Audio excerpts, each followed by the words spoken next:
Olá a todos, estamos aqui hoje com um tema muito especial, cardiomiopatia hipertrófica.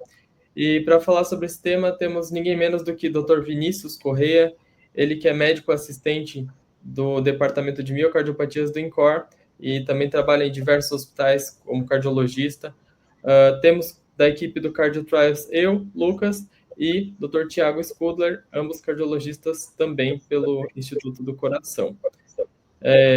Então, para começar, vamos falar um pouquinho sobre a cardiomiopatia hipertrófica. Vamos começar pela epidemiologia. Como é que funciona a prevalência? Como é que a gente pensa na cardiomiopatia hipertrófica? Assim, comentários iniciais, o que você pensa, Vinícius? Lucas, primeiro, obrigado aí pelo convite. Uma honra estar do lado de duas feras aí da cardio também para discutir esse tema tão interessante, que é a cardiopatia hipertrófica, que vem ganhando força aí ao longo dos últimos anos, né, com vários guidelines sobre o assunto saindo aí fresquinhos, né? A gente sabe que recentemente foi publicado o americano de 2024, saiu também uma atualização do guideline da ESC de 2014, que a gente tinha bem antigo, só que a ESC publicou um guideline de miocardiopatias em 2023, e dentro desse guideline tem uma seção de hipertrófica, né? E temos o nosso também, de 2024, publicado pelo nosso grupo lá no INCOR, em conjunto com outros centros também do Brasil, que ficou um guideline bem interessante. Então, é um tema que vem ganhando bastante força aí nos últimos anos, e a gente sabe que é uma doença genética, é a doença genética cardíaca mais comum que tem, que é caracterizada pela hipertrofia do miocárdio, né? A gente chama de maneira mais geral de aumento de espessura quando a gente vai falar em diferenciais, mas falando especificamente da cardiopatia hipertrófica, é uma hipertrofia mesmo miocárdica, que ocorre na ausência de outras doenças cardíacas que possam causar sobrecarga, como, por exemplo, hipertensão, valvopatias, principalmente estenose aórtica, doenças cardíacas congênitas, e a gente suspeita quando tem uma espessura ventricular, né, acima de 15 milímetros ali no septo, na ausência de causas secundárias, e quando o paciente já tem um parente de primeiro grau com a doença confirmada ou tem um teste genético positivo, uma espessura acima de 13, né? E a prevalência gira em torno de 1 para 500 pessoas, considerando aquelas pessoas que têm um teste genético positivo, ou seja, têm um genótipo positivo, mesmo que não tenha o fenótipo manifesto, essa prevalência sobe para 1 a cada 200, né, considerando essas pessoas que estão sendo cada vez mais diagnosticadas, né, com a vigência do teste genético. E acomete homens e mulheres de maneira equivalente, aí, sendo que as mulheres acabam tendo um pior prognóstico. E vale a pena ressaltar que é uma doença muito importante e que está presente nas mídias também, porque a gente vê muitos jogadores de futebol, de outros esportes, tendo morte súbita durante jogos, né, durante o esporte, e a cardiopatia hipertrófica é a principal causa de morte súbita em jovens e atletas, né? Então, é uma doença muito importante de ser reconhecida pelo cardiologista, e por isso que a gente trouxe aí para a discussão. Excelente, excelente. E, Vinícius, deixa eu te perguntar. Então, assim, do ponto de vista fisiopatológico, é uma doença genética, uma das mais comuns do ponto de vista cardiológico, né? E como é que você justificaria, do ponto de vista fisiopatológico, a manifestação dos principais sintomas dessa doença? Boa, boa. Então, a gente sabe que do ponto de vista fisiopatológico, o que acontece, né? Os miócitos, no músculo cardíaco normal, eles são alinhados de forma bem organizadinha, de forma paralela. Já na cardiomiopatia hipertrófica, esses miócitos eles ficam desorganizados e hipertrofiados. Apesar do músculo cardíaco estar mais hipertrófico, isso não quer dizer que é um músculo mais forte, né? Ele causa alguns problemas que podem levar a sintomas, né? Então, uma das coisas mais fáceis da gente entender é que essa hipertrofia cardíaca pode causar uma obstrução da via de saída do ventrículo esquerdo, né, que acontece em 2/3 dos casos. Né? 2/3 dos pacientes eles vão ter a forma obstrutiva, em que esse septo vai se insinuar na via de saída do ventrículo esquerdo, levando à obstrução da saída do sangue ali na via de saída. Isso pode causar sintomas diversos, incluindo síncope. O paciente pode ter dispneia por conta disso também. E a dispneia também vem em decorrência da obstrução, mas também em decorrência da disfunção diastólica. Como esses miócitos estão bem desorganizados, hipertróficos, o coração fica mais duro também. E isso é o que explica principalmente a dispneia, os sintomas de insuficiência cardíaca nas formas também não obstrutivas. Então, o paciente não precisa ter obstrução na via de saída para ter sintoma. A disfunção diastólica causa também dispneia nesses pacientes. Além disso, esses pacientes eles vão ter áreas de fibrose no miocárdio, por conta também da desorganização desses miócitos, e essas áreas de fibrose podem levar a arritmias, né? Então, tanto fibrilação atrial pelo aumento do ato esquerdo, principalmente, mas as áreas de fibrose vão desencadear extrasístoles ventriculares, taquicardias ventriculares não sustentadas. E outro sintoma super importante na cardiopatia hipertrófica é a dor torácica. E a dor torácica é fácil da gente entender porque esse músculo mais hipertrófico vai gerar mais demanda de oxigênio, sendo que a oferta não aumenta. Então, a gente tem um desbalanço, né, da oferta e da demanda de oxigênio, levando à dor torácica, e esses pacientes também fazem mais pontes miocárdicas, fazem mais disfunção de microvasculatura coronariana, e eles também podem ter dor torácica. A dor torácica está presente aí dos pacientes sintomáticos em mais ou menos 30% dos pacientes. A dispneia também é um sintoma extremamente prevalente nesses pacientes. Se a gente pegar os pacientes com cardiopatia hipertrófica, com diagnóstico definido, 46% desses pacientes com diagnóstico vão ter uma evolução benigna, estável, sem nenhum sintoma. Já dos sintomáticos, 43% vão ter sintomas de insuficiência cardíaca, 17% vão ter fibrilação atrial e 6% vão ter arritmia ventricular e morte súbita, né? A morte súbita já caiu, né, com o advento do CDI, a taxa de 6% para 1% aí com o advento do CDI. Então, se a gente for pegar, mesmo em termos de porcentagem, a maioria vai passar a vida inteira sem um diagnóstico, assintomático, uma doença leve, negligenciada, só que dos que fazem o diagnóstico, mais ou menos metade vão ter um curso benigno e a outra metade aí vai ter algum sintoma, né? Então, o sintoma mais comum é o sintoma de dispneia, a insuficiência cardíaca, pelos mecanismos que a gente já comentou aí. Então, acho que de sintoma, né, Thiago, correlacionando com a fisiopatologia, é mais ou menos isso daí. Excelente. Ótimo, faz todo sentido. Então, eu só queria perguntar o seguinte, linkando com isso que você falou no final, o que você... existe algum score, uma calculadora para predizer quem é o paciente que vai evoluir, daqueles pacientes com hipertrófica, quem é que vai evoluir mal, quem é que vai evoluir bem? Existe isso? A gente tem scores para morte súbita, né, para estratificação de morte súbita, que a gente vai falar mais um pouquinho mais para frente, mas eu conheço um score, tirando esses de prognóstico de morte súbita, para predizer exatamente quem vai evoluir, por exemplo, para insuficiência cardíaca, ou quem vai ter alguma disfunção de microvasculatura coronariana. Não conheço nenhum score específico para esse tipo de predição, mas sim para a morte súbita, que a gente vai falar depois, mais para frente, comparando os principais guidelines aí. Perfeito. Então, acho que assim, temos já um paciente delineado, que é aquele paciente que chega com dispneia, com síncope, com dor torácica. A gente vai pensar na cardiomiopatia hipertrófica, ficou bem claro, acho que a fisiopatologia. A partir daí, vamos começar a fazer exames complementares.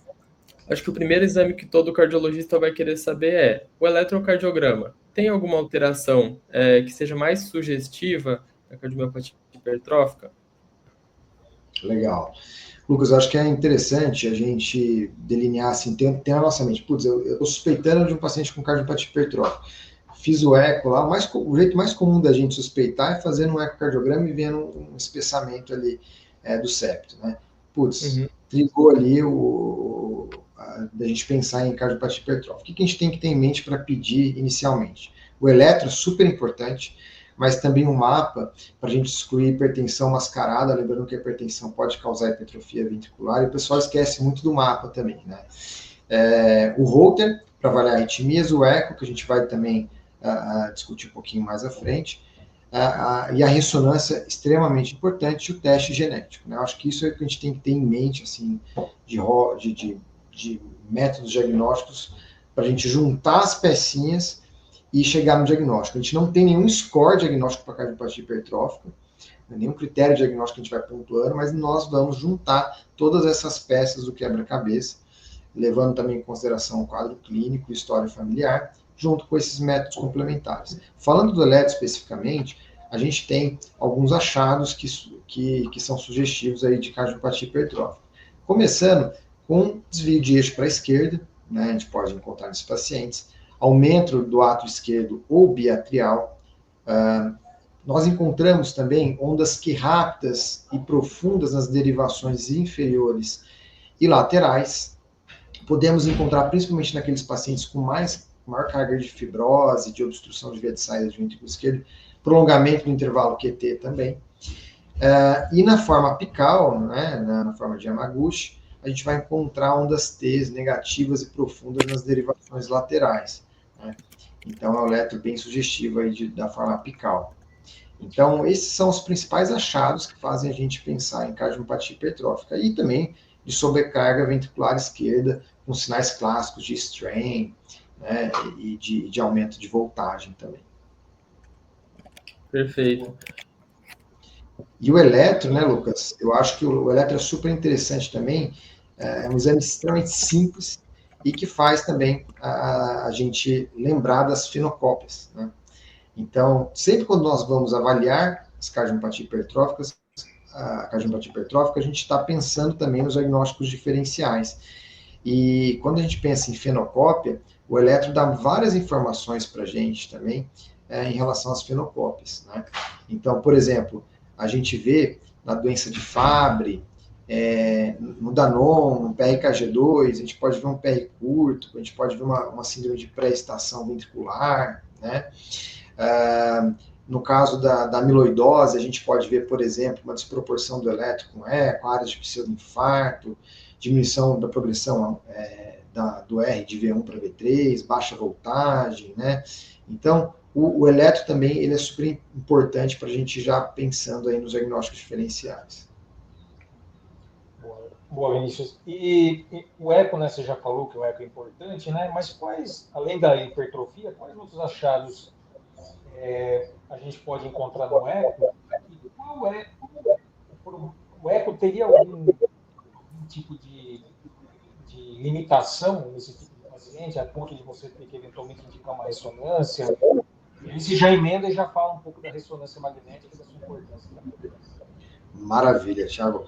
Então, assim, o eco ele dá muita informação também, né? Tanto na cardiopatia hipertrófica em si, quanto também pensando nas fenocópias. Então, para a gente pensar em cardiopatia hipertrófica, como eu já falei inicialmente, quando a gente tem uma espessura miocárdica ali do septo acima de 15 ou acima de 3 naqueles pacientes que já têm parentes de primeiro grau com diagnóstico ou naqueles que já têm um teste genético positivo. Mas não é só hipertrofia, aumento de espessura de septo que a gente está falando aqui. Nós temos outros achados também importantes nos pacientes hipertróficos, né, que aumenta a possibilidade de ser uma cardiopatia hipertrófica. Então, disfunção diastólica é muito importante nós avaliarmos todos os parâmetros de diástole, né, que o eco pode dar. Então, aumento de átrio, E' aumentado, né, sinais indiretos como, por exemplo, aumento de pressão pulmonar, Doppler tecidual, no anel mitral. Então, vários achados de diástole que a gente vai avaliar no eco também. Outra coisa importante, movimento anterior sistólico da válvula mitral, né? Isso não é um achado patognomônico de cardiopatia hipertrófica, isso vale a pena ressaltar, né? Muita gente acha que quando tem SAM é hipertrófico, não necessariamente. Qualquer aumento de espessura ali do septo que possa causar um efeito Venturi na via de saída do ventrículo esquerdo pode puxar o folheto anterior da válvula mitral e causar um SAM, né? Mas isso é muito mais comum na cardiopatia hipertrófica do que nas fenocópias, tá? Então a gente valoriza isso como um achado importante no diagnóstico diferencial. Outra coisa que a gente tem que avaliar, a fração de ejeção. A grande maioria dos pacientes hipertróficos, eles vão estar até com a fração de ejeção um pouco aumentada em relação ao normal, né? Eles têm a cavidade ventricular pequena, mas menos de 10%, em algumas cortes aí de 6 a 9% dos pacientes com cardiopatia hipertrófica vão evoluir com disfunção ventricular, queda de fração de ejeção. Então, é importante também a gente avaliar isso até como um fator prognóstico e entra também nos scores de morte súbita, né? Disfunção ventricular, como um fator de mau prognóstico. Outra coisa importante, que vai definir inclusive tratamento mais para frente, prognóstico, é a avaliação do gradiente na via de saída. O eco nos dá essa informação. O gradiente, inicialmente, a gente vai avaliar em repouso no ecocardiograma, mas os guidelines hoje em dia já recomendam a gente sempre fazer a manobra de Valsalva. Mesmo que o primeiro gradiente já venha como gradiente obstrutivo, a gente deve fazer a manobra de Valsalva, porque é esse gradiente, após a manobra de Valsalva, que nós vamos considerar para terapias, né? Tanto para terapia de redução septal, quanto para indicação de Mavacantem, por exemplo, tá? Então, o que é uma cardiopatia hipertrófica obstrutiva? É aquela que tem um gradiente em repouso e ou após uma Valsalva acima de 30. Então, acima de 30 já define um paciente com uma cardiopatia hipertrófica obstrutiva, e acima de 50 é o que a gente considera para indicação de terapias diversas. Então, redução septal, Mavacantem, tá? Então, o eco dá essa informação também super importante.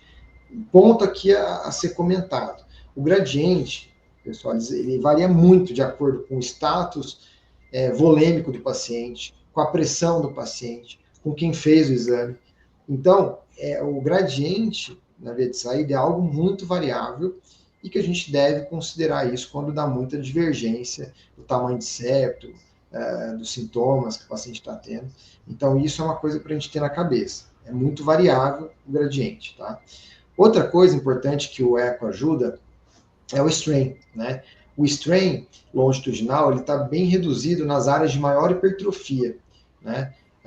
E o padrão que a gente encontra no strain auxilia a gente também nas fenocópias.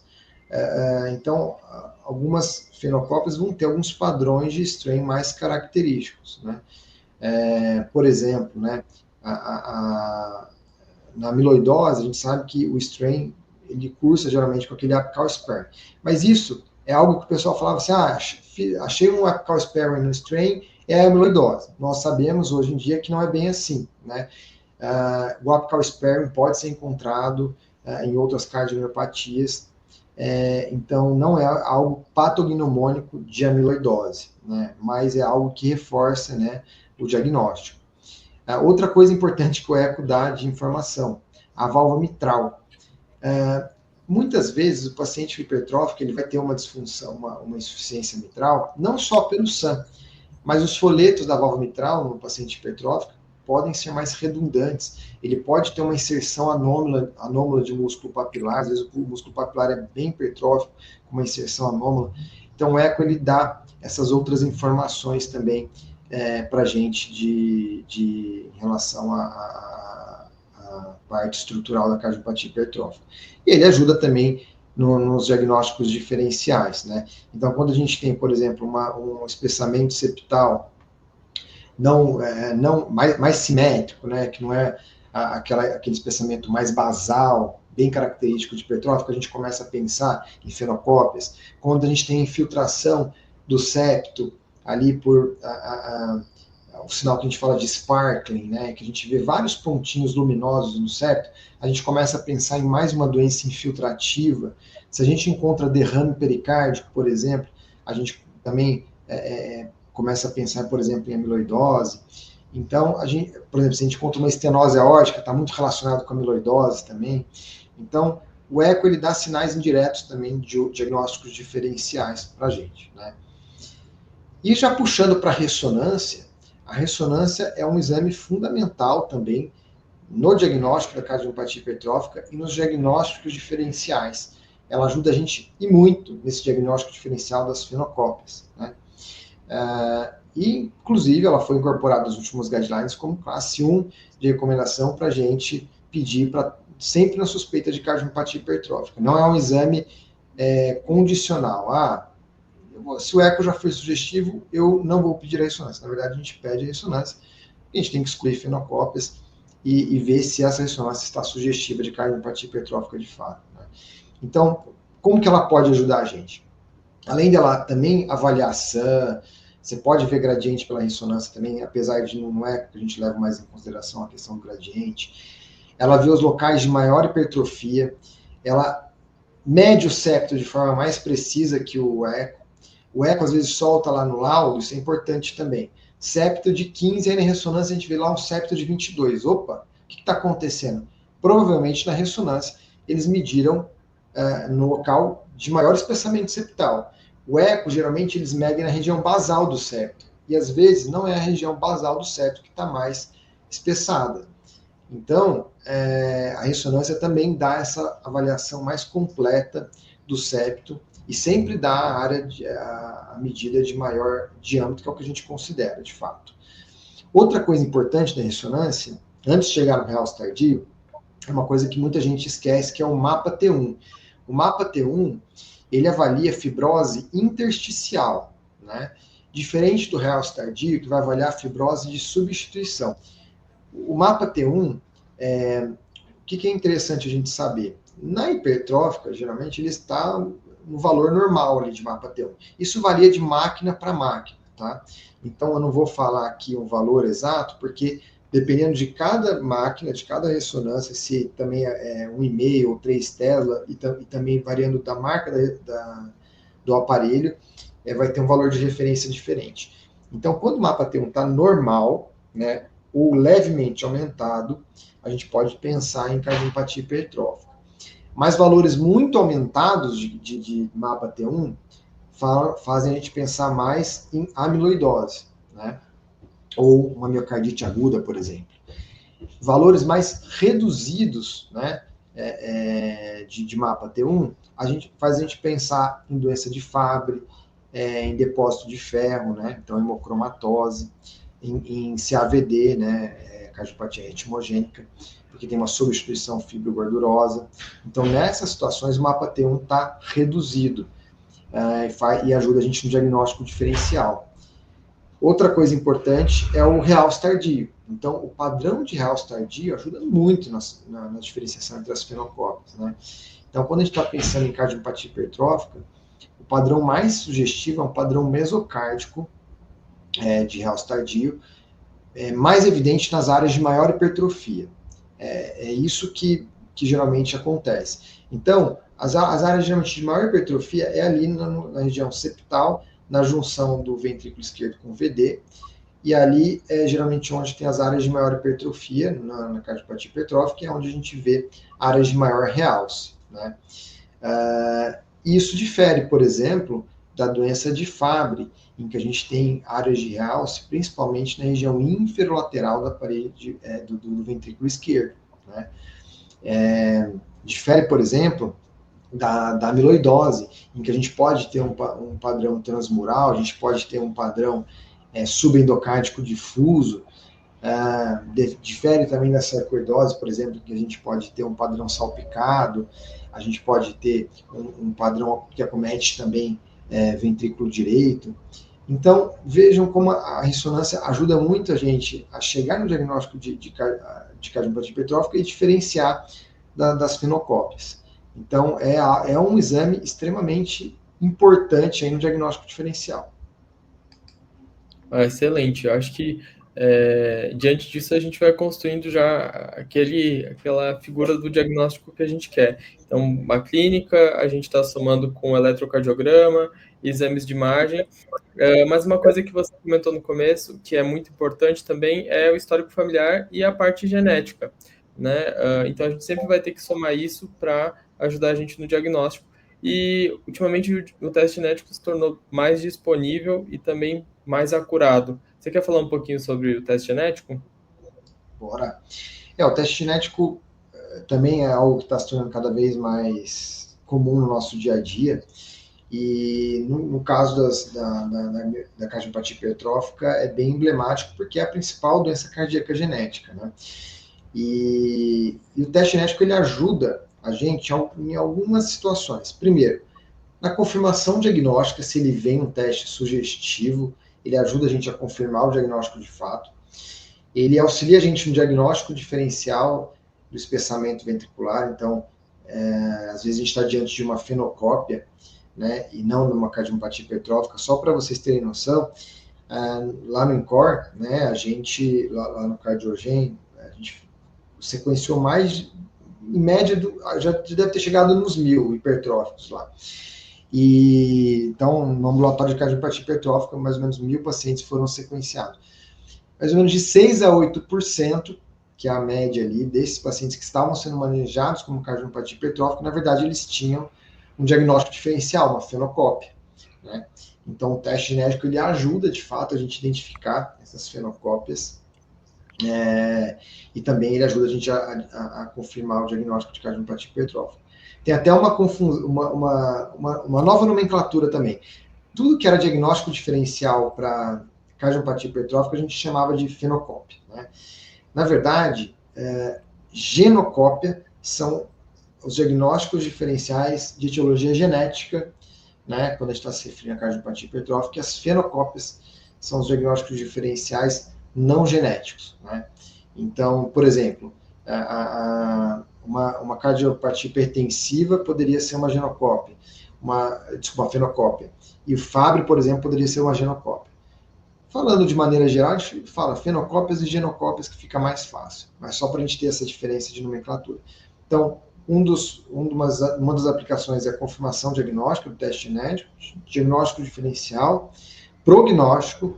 Nós já sabemos também que, dependendo da variante que a gente encontra, as manifestações esperadas vão ser diferentes e o prognóstico, consequentemente, vai ser diferente.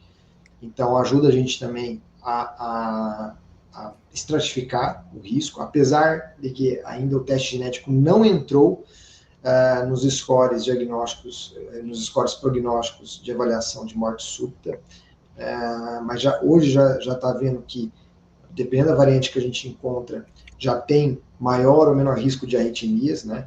Então, acredito que mais para frente isso também vai entrar na estratificação de risco de morte súbita. E também o teste genético ele ajuda no screening familiar. Então, uma vez que a gente encontra uma variante, a gente vai fazer um screening familiar e detectar os indivíduos também assintomáticos na família. Então, isso é muito importante. O teste genético, então, tendo em vista tudo isso, como que a gente vai pedir no consultório? Tem um paciente aqui com espessamento septal, que eu estou desconfiando de hipertrófica ou de alguma fenocópia ou genocópia. Eu vou solicitar um painel genético para miocardiopatias. É assim que a gente coloca. Solicito o painel genético para miocardiopatias e coloco a justificativa. Paciente com espessamento septal com suspeita clínica de cardiopatia hipertrófica. Então, é assim que a gente pede no consultório. Os planos de saúde geralmente não cobrem o teste genético, né? Ele custa, o painel genético hoje em dia, em torno de uns 2, 3 mil reais. E o exoma, que é o mais completo, ele acaba custando em torno de uns 4 mil reais, tá? E uma coisa importante da gente saber, né? O teste genético, apesar de estar mais presente no nosso dia a dia, a gente ainda tem muitas limitações em relação ao teste genético. A gente sabe que cardiopatia hipertrófica é uma doença genética, mas apenas 40% a 60% dos pacientes com suspeita clínica forte de cardiopatia hipertrófica que vão para o teste genético, nós encontramos uma variante patogênica ou provavelmente patogênica que a gente consiga relacionar ao fenótipo em si. Nos outros 40%, 60%, né, dependendo da casuística, nós não vamos encontrar nenhuma variante de interesse, né, e o teste vai ser inconclusivo. Né? Ou seja, a gente ainda tem uma limitação. Um teste inconclusivo não quer dizer que o paciente não tenha cardiopatia hipertrófica e não quer dizer que não seja uma doença genética. É só a nossa ignorância, hoje em dia, de conhecer todas as variantes possíveis para cada doença, tá? Então, isso é um fato importante da gente saber também na hora que a gente for interpretar esses testes no nosso dia a dia, tá? E os pacientes que têm maior positividade do teste genético são aqueles que têm história familiar positiva de hipertrófica, que a positividade chega a 60%, tá? Os que têm um septo maior que 20 milímetros, os que têm idade menor que 45 anos, e aqueles que têm um septo de curvatura reversa, que é aquele septo que é mais magrinho na região apical e basal e mais gordinho na região média. Esses são os pacientes que têm maior positividade para o teste genético também. Então, como eu falei, é algo super importante da gente também incorporar aí na nossa rotina, na avaliação desses pacientes. E Vinícius, você falou bastante aí durante a sua apresentação, né, a discussão, né, das fenocópias, né? Você poderia dizer para o nosso público em geral quais são as principais fenocópias, né, e como fazer o diferencial? Opa, com certeza. Tem até uma figura super legal na diretriz brasileira, que é tipo uma pista de corrida, né? Que essa pista é marcada por vários pontos de referência que são a idade de início do espessamento do ventrículo esquerdo. Então, isso é um primeiro ponto para a gente começar a pensar nas fenocópias. Então, aqueles pacientes recém-nascidos, né, que já nascem com espessamento, a gente tem que pensar em algumas doenças de depósito do glicogênio, principalmente a doença de Pompe, né? Filhos de mãe diabética também pode ter espessamento ventricular. A partir ali da primeira da infância, ali, 8, 10 anos, a gente começa também a ter manifestação da doença de Danon, que é outra doença de depósito de glicogênio, né? Aí depois ali dos 10 anos, na adolescência, a gente começa também a ter as rasopatias, que são um conjunto de doenças decorrentes de mutação da via RAS-quinase.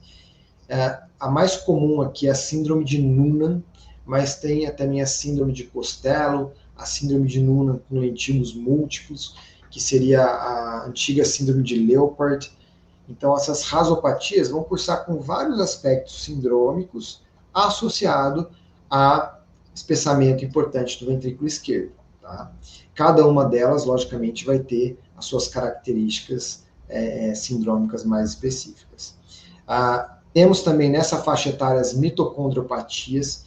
Então, a gente tem ataxia de Friedreich, a gente tem também a síndrome de Barth, que são doenças, citopatias mitocondriais, que vão cursar também com o espessamento do ventrículo esquerdo. A gente também, um pouquinho mais para frente, ali depois dos 20 anos, começa a aparecer também as distrofias musculares. Então, distrofia de Duchenne, distrofia de Becker, de cinturas escapulares, tudo isso pode causar também espessamento do ventrículo esquerdo. Um pouquinho mais à frente, ali na linha do tempo, ali mais próximo dos 30 anos, a gente começa a ter também o coração de atleta, que é um diagnóstico diferencial importante, né, que já seria, na verdade, uma fenocópia, não uma genocópia, né, da cardiopatia hipertrófica, e aí seriam para atletas aí de alta performance, né. Aí teria também a síndrome de PRKG2, ali lá para os 30, 35 anos, que seria também uma doença de depósito de glicogênio, que costuma cursar também com arritmias ventriculares, com via acessória, PR curto. Então, esses pacientes com PRKG2 também cursam com espessamento ventricular, né? Ali, a partir dos 30, 40 anos, a gente começa a ver também a doença de Fabry, né? A doença de Fabry é super importante, também é uma doença genética, é uma doença genética ligada ao cromossomo X, né? E também acaba sendo uma doença de depósito que cursa, na verdade, com uma deficiência da alfa-galactosidase A, levando ao acúmulo intracelular de esfingolipídios. E isso vai causar, né, espessamento ventricular, vai causar arritmias, córnea verticillata, angioqueratomas, nefropatias, neuropatia, pode causar AVC precoce também, PR curto no eletrocardiograma e outras alterações no eletro também.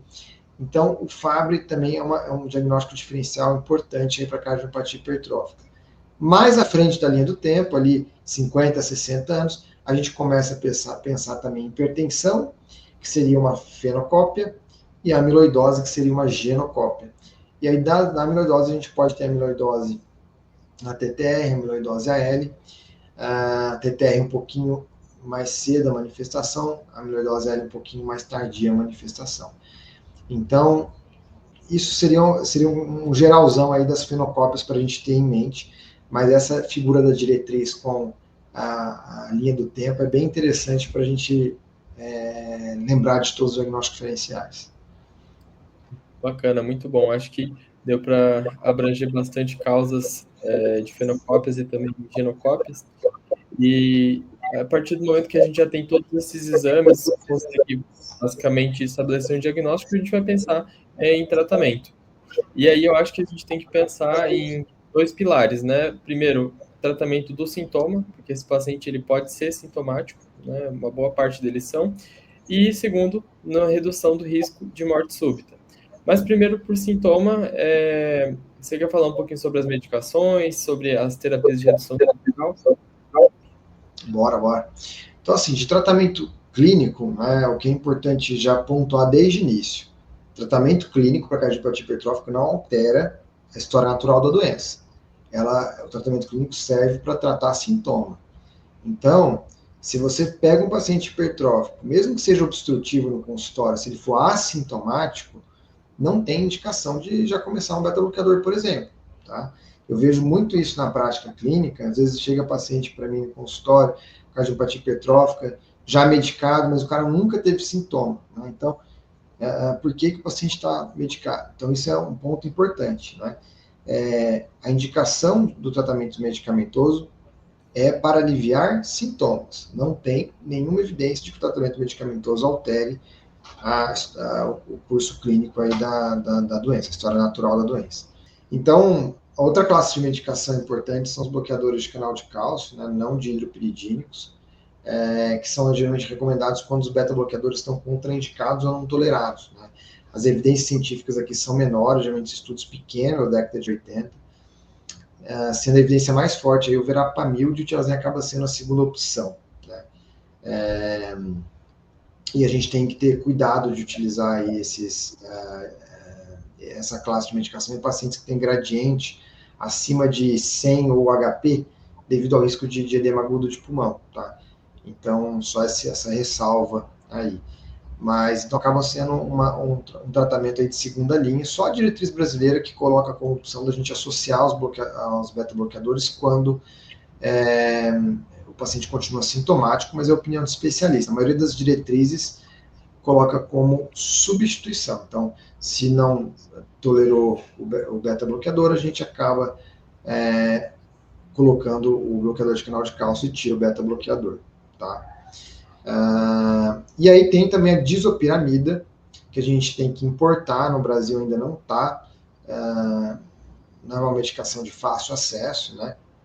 E seria uma outra opção também, e aqui para cardiopatia hipertrófica obstrutiva, tá? Sintomática, não responsiva a beta-bloqueador ou bloqueador de canal de cálcio, e aqui a gente pode associar, tá? Então, nós aqui podemos associar a disopiramida ao beta-bloqueador ou bloqueador de canal de cálcio. A disopiramida, só para a gente saber, é um fármaco antiarrítmico tipo 1, né?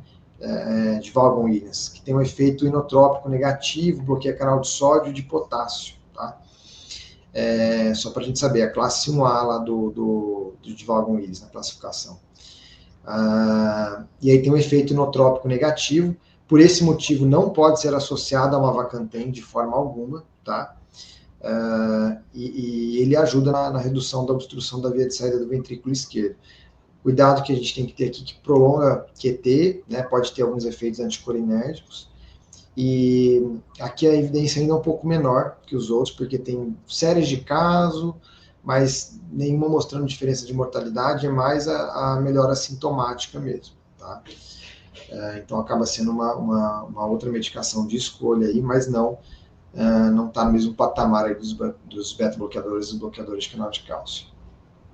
E por fim, a gente tem também os inibidores da miosina cardíaca, que é a nova classe aí de medicação do momento para cardiopatia hipertrófica, que é uma classe que vai inibir seletivamente a molécula de ATPase da miosina cardíaca, reduzindo aquelas pontes cruzadas de actina e miosina, e aliviando o gradiente da via de saída do ventrículo esquerdo. Relaxa o músculo e alivia o gradiente da via de saída do ventrículo esquerdo. Portanto, ele foi desenhado inicialmente para cardiopatia hipertrófica obstrutiva sintomática, tá? Então, não é toda a cardiopatia hipertrófica obstrutiva, é aquela com gradiente acima de 50, em repouso ou após manobra de Valsalva, sintomática, ou seja, NIRA 2 ou 3, já com beta-bloqueador ou bloqueador de canal de cálcio otimizados, e desde que tenha uma fração de ejeção maior ou igual a 55%, para começar. Por quê? Alguns pacientes, né, de 7 a 10% na corte americana, né, dos pacientes que utilizaram uma Vacantem, acabam tendo uma queda de fração de ejeção no segmento. Então, para começar, o paciente tem que ter uma fração de ejeção normal, tá?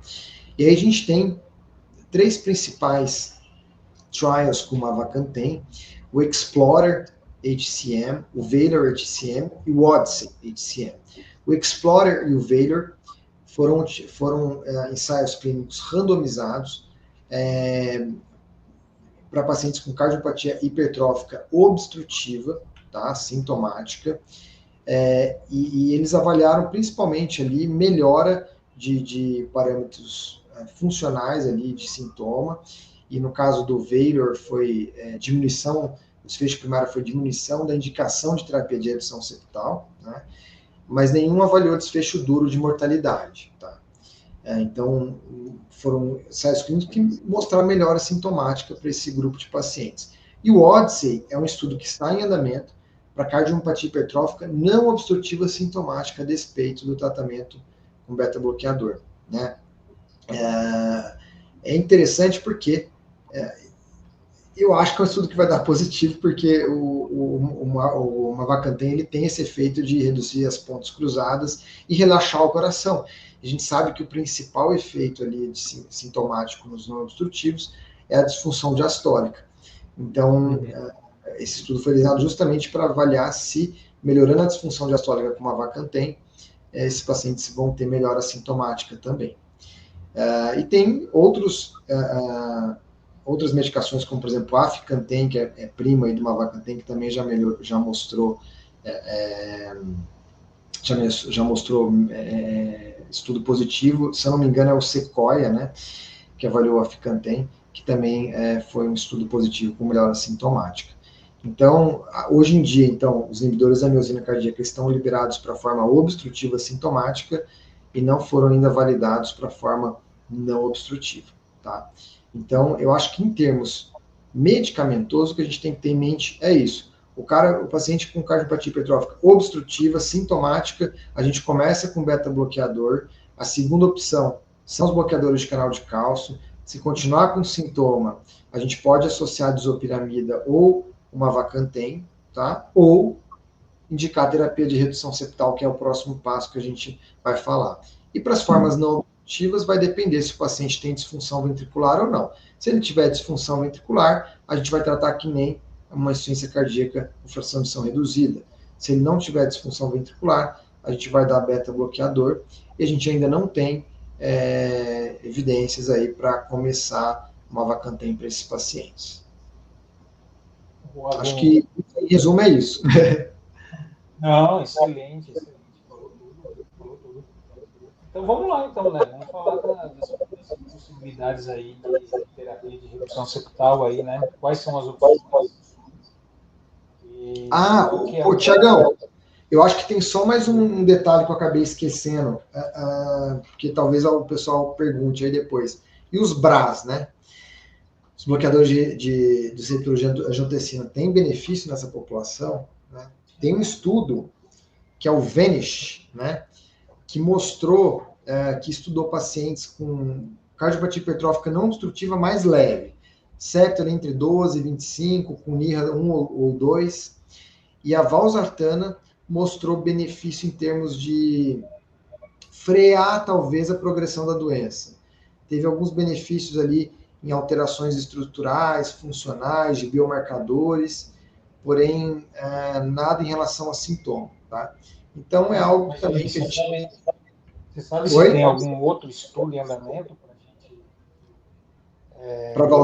Para avaliar a replicabilidade desse achado? Não. Já teve um outro estudo negativo, né, com BRA, mas teve esse positivo para esse subgrupo de pacientes com uma forma leve, para talvez frear a progressão da doença. Mas a gente não tem outros... Tem um estudo também com uma população um pouco mais sintomática que não teve benefício. Então, é uma medicação bem questionável, assim. A gente acaba não incorporando na prática clínica. Isso. Porque é um estudo único ali com benefícios marginais, né? Perfeito, exatamente. Tá bom. E dessas terapias de redução septal, Vini, quais são as opções e qual que é eu imagino que cada uma deve ter uma indicação específica, né? Vai depender do que você encontrar, enfim. Qual a sua opinião? Então, a terapia de redução septal, mais ou menos 5 a 10% dos hipertróficos, eles vão manter sintomáticos ali, a despeito da terapia medicamentosa, né? Então, eles acabam caindo nessa avaliação de redução septal. E a gente acaba indicando para aqueles que são obstrutivos sintomáticos, NIRA 3 ou 4, com gradiente acima de 50, mesmo com a terapia medicamentosa otimizada, né? E essa é a indicação de redução septal, que acaba sendo a mesma do Mavacantem, né? Então, na ausência de Mavacantem, nós acabamos indicando aí a redução septal. Hoje em dia, lá no INCOR, a gente criou um Heart Team de hipertrófica, então todos esses pacientes que caem nessa indicação vão para o Heart Team, e lá no Heart Team a gente acaba decidindo entre manter em tratamento clínico, alcoolização septal ou miectomia, né? Tem uma outra terapia, que é ablação por radiofrequência, que acaba sendo indicação 2B nas diretrizes, quando o paciente não é candidato às outras terapias, ou miectomia ou alcoolização. A ablação por radiofrequência é a que tem menos evidência, a gente já tentou fazer no INCOR lá, não deu muito certo. Quem tem mais experiência com ablação por radiofrequência é o Dante, mas a gente acaba não fazendo lá no INCOR. Então, a gente sempre acaba discutindo em relação à miectomia versus alcoolização septal. E aí a gente utiliza vários fatores para decidir entre uma terapia ou outra, né? Então, a primeira coisa é assim, o paciente tem indicação de terapia de redução septal. Beleza. Próxima pergunta. Ele tem indicação de outra cirurgia cardíaca? Ele tem uma insuficiência mitral ou aórtica importante, que precisa trocar válvula também? Ele tem uma DAC triarterial que vai se beneficiar de uma Revasc? Putz, então, se o paciente tem outra indicação cirúrgica, eu já vou indicar a cirurgia para miectomia também, né? Então, beleza, isso é fácil. Agora, se ele não tem indicação de outra cirurgia cardíaca, nós temos que avaliar a septal, né? Então, quando o paciente vai para a redução septal, você pode avaliar a septal ou pelo cateterismo ou pelo angiotoma de coronário, tá? E aí, nós vamos avaliar o quê? Se o ramo... Você está falando do ramo septal da artéria descendente anterior. Né? Isso, desculpa. Por que a gente tem que avaliar isso, né? Para ver se o paciente é candidato à alcoolização. Porque se não tiver uma septal da artéria descendente anterior favorável, calibrosa, não vai adiantar fazer a alcoolização septal. Né? O que é a alcoolização septal? Injetar o álcool ali dentro da artéria septal que irriga o septo, né?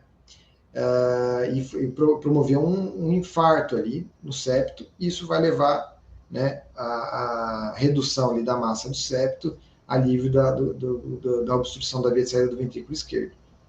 Então, se o paciente ele tiver uma septal desfavorável, Aí ele vai para a miectomia cirúrgica.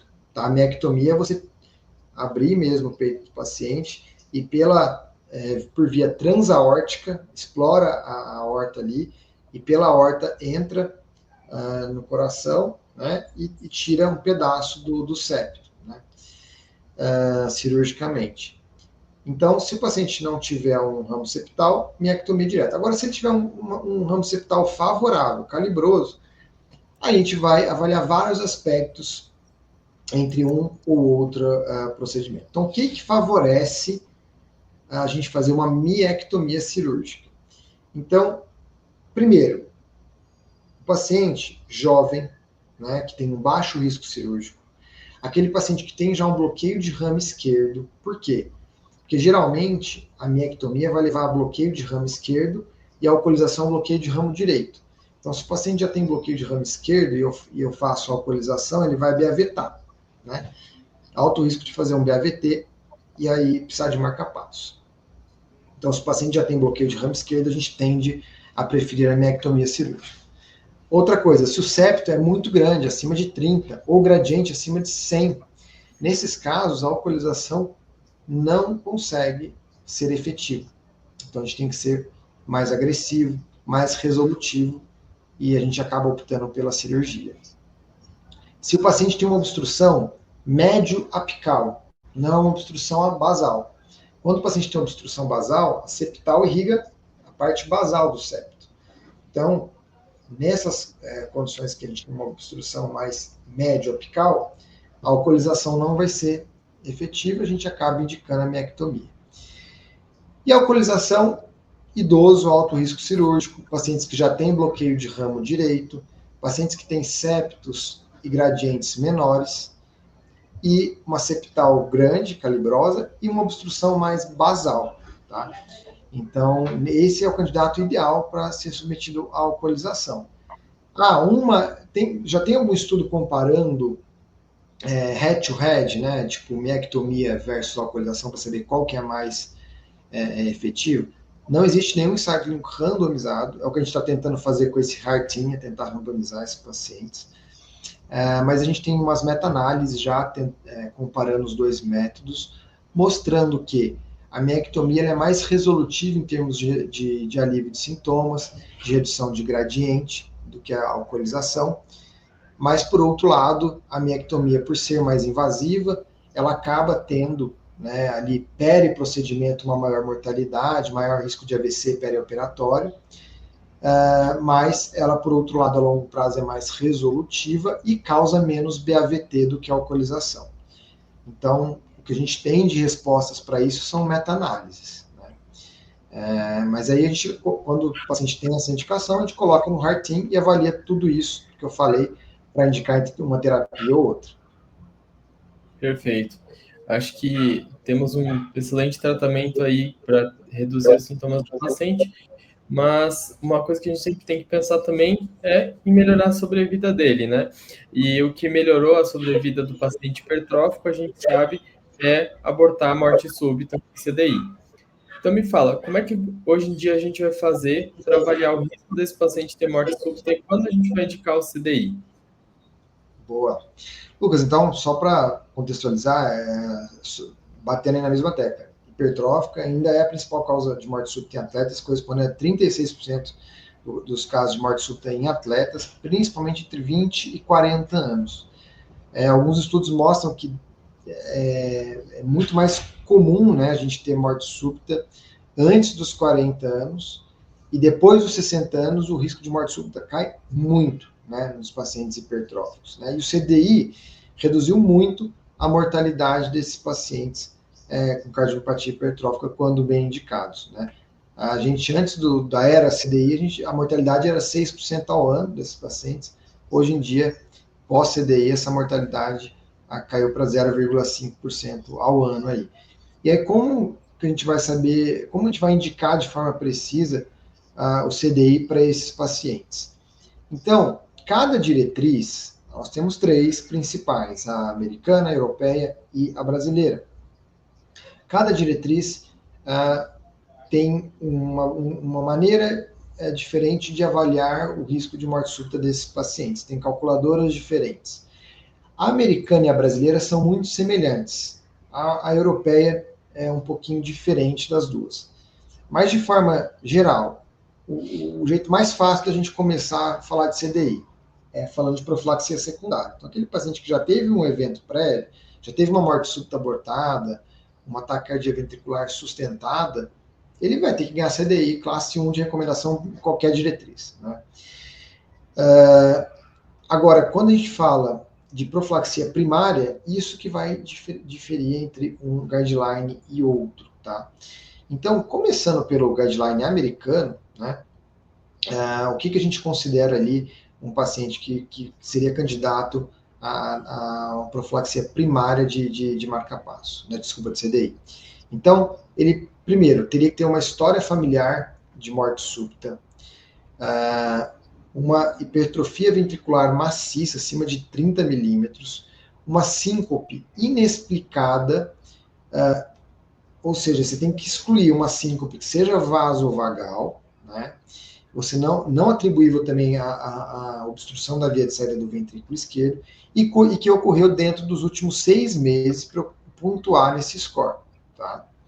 Outra coisa, apical, aneurisma apical ou disfunção ventricular abaixo de 50%. Se eu tiver qualquer um destes, eu posso jogar os dados do paciente numa calculadora que a gente tem disponível na internet, da American Heart, e aí eu vou jogar esse risco de morte súbita para o paciente e decidir junto com ele, olha, o seu risco de morte súbita pela calculadora americana é tanto, eu considero que você tem uma indicação de CDI, vamos discutir aqui no consultório.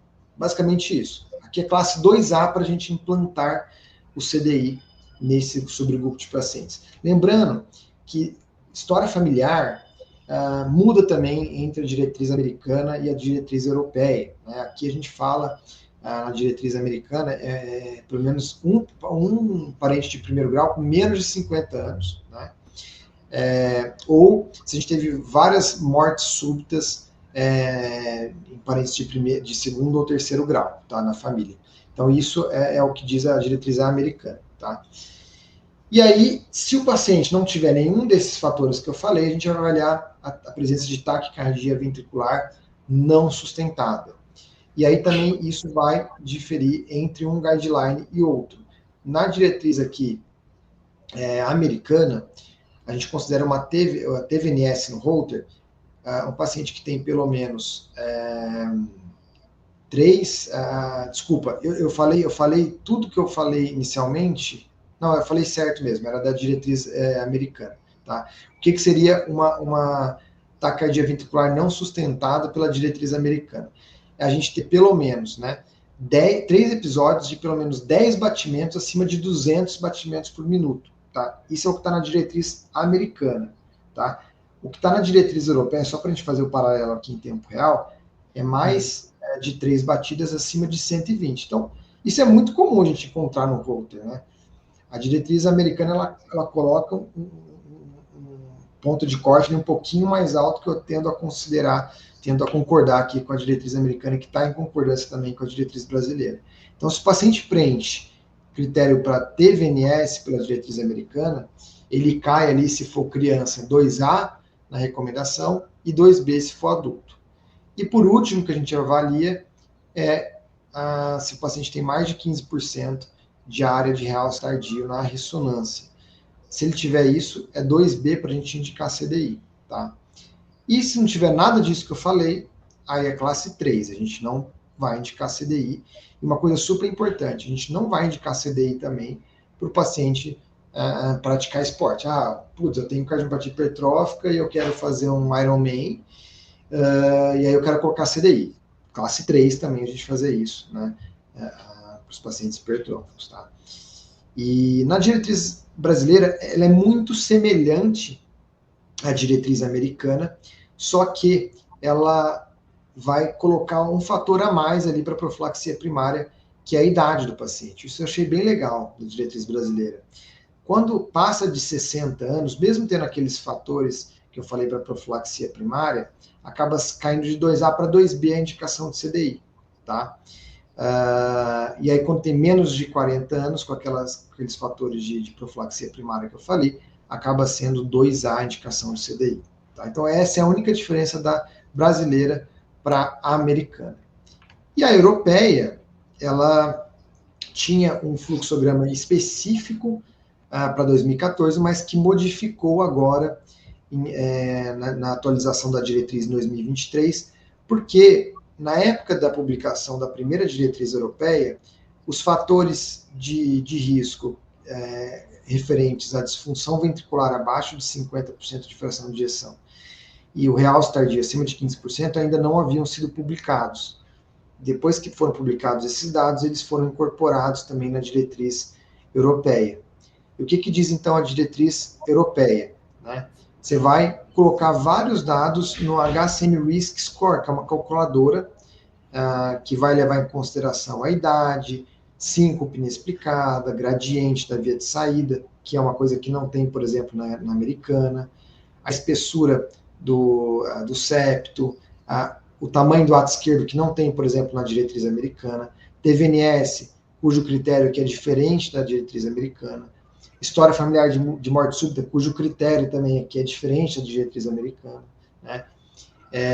E aí você vai colocar tudo isso na calculadora. Se o risco for maior do que 6% de morte súbita em 5 anos, é classe 2A de implantar o CDI. Se na calculadora vier de 4% a 6%, é classe 2B. E se for menor que 4%, a gente vai avaliar riscos adicionais, que são esses dois que eu falei, disfunção ventricular e realce tardio acima de 15%.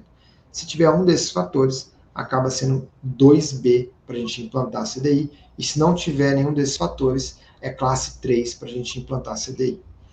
Então, essas são as principais diferenças aí das diretrizes.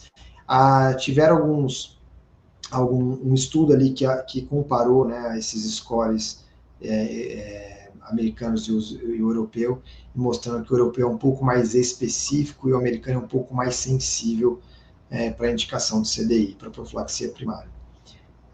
Então, acho que... Opa! As duas diretrizes europeia e americana, elas incorporam a fibrose? Agora a europeia incorporou, entendeu? Antes ela não tinha fibrose e não tinha disfunção ventricular. Agora, eles, na calculadora, não tem esses dados, aí você vai calcular o risco, e aí se for baixo risco, aí você vai ver se o paciente tem disfunção ou fibrose, e aí aquele que seria baixo risco não teria indicação, ele passa a ser indicado 2B, entendeu? É isso. Que a diretriz europeia, ela incorporou isso no fluxograma depois que você aplica os dados na calculadora, entendeu? Aí eles adicionaram esses dois outros critérios. Muito boa essa revisão, Vinícius. Uma coisa bem interessante que eu acho é que eu vi um artigo de revisão do Jack que mostrou que nos primeiros 4 anos dos pacientes que implantam CDI por cardiotrópico, 24% já teriam uma terapia apropriada.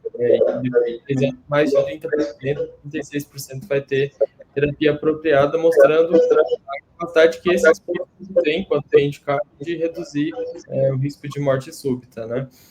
Mas, mudando um pouco de assunto e para finalizar a nossa conversa, a gente falou um pouco também sobre pacientes que querem fazer atividade física, mas que têm essa doença. Quando é que a gente vai pensar em contraindicar? Quando é que a gente pode liberar? As diretrizes falam alguma coisa a esse respeito? Sim, inclusive, a gente tem dados bem interessantes sobre essa questão da atividade física, né? Antes era um estigma, assim, hipertrófico já era, nunca mais vai poder fazer atividade física, e a gente sabe hoje em dia que não é bem assim, né?